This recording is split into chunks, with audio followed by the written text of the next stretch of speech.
It's worth remembering that Labor's first budget, the budget that was brought down 12 months ago, in May of 2008, forecast an economy which would grow at around 2.75%. When Mr Swan, the Treasurer, brought down that first Labor budget some 12 months ago, he said in his speech, quote, "We are budgeting for a surplus of $21.7 billion, 1.8% of GDP, the largest budget surplus as a share of GDP in nearly a decade." He went on to claim it was a surplus built on substantial savings, and further, it is a surplus built on disciplined spending. When he brought down the first Labor budget in May of 2008, what Mr Swan was saying was that he was no girly man. He was going to produce a huge budget surplus.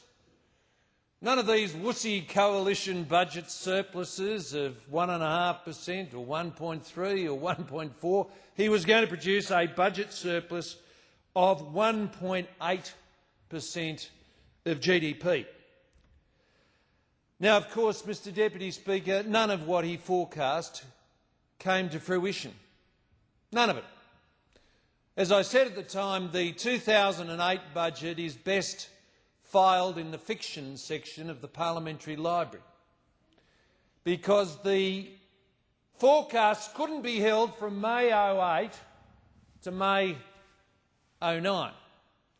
And when he came back here in May of 2009, he adopted a somewhat different approach. He'd had no trouble telling us about the bottom line in May of 2008, but in May of 2009 he was strangely silent about what the bottom line of the budget would be. Now, a budget is a statement of how you are going to manage expenditures and revenues over the course of the year. And the most basic fundamental thing about a budget is what you are budgeting for. It makes no sense to say, I'm budgeting for an undisclosed bottom line. I can't tell you whether I'm budgeting for surplus or deficit. I can't tell you how much it's going to be. The crucial thing about a budget, particularly a Commonwealth budget, is to actually inform the nation what the budget is. Is it for surplus? Is it for deficit? Is it for X billion dollars or Y billion dollars? And we had the extraordinary situation on budget night this year where the one critical fact that governs the parameters of any federal budget was actually omitted from the speech.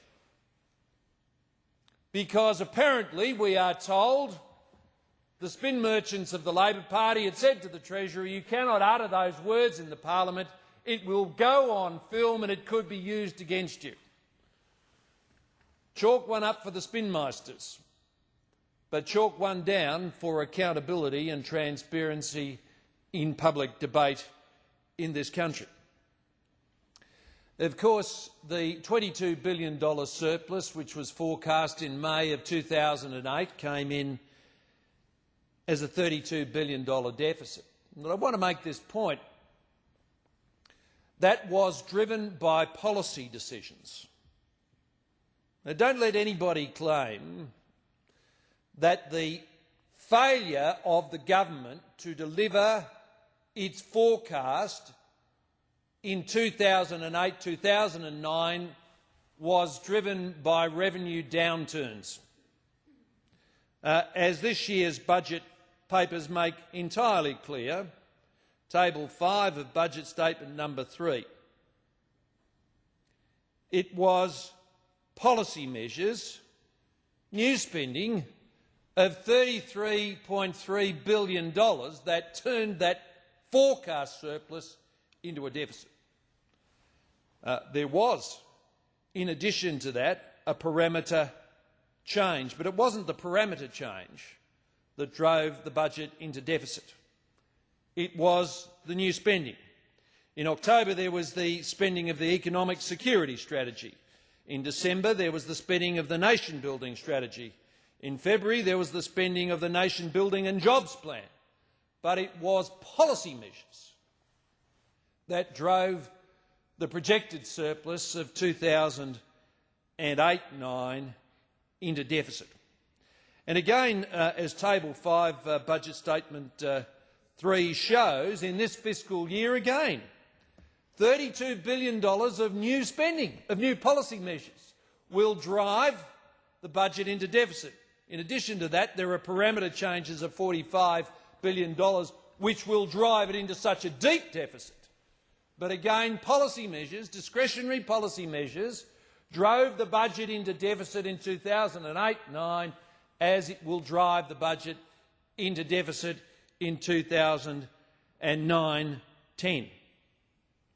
Now, why do I emphasise the failed forecasts of last year's budget? Only to make this point, that if the government's budget forecasts between May 08 and May 09 were interrupted by new discretionary policy spending, we should take with a grain of salt the forecasts and projections which it now wants us to believe in this document out over the next 7, 8 and in some cases 13 years.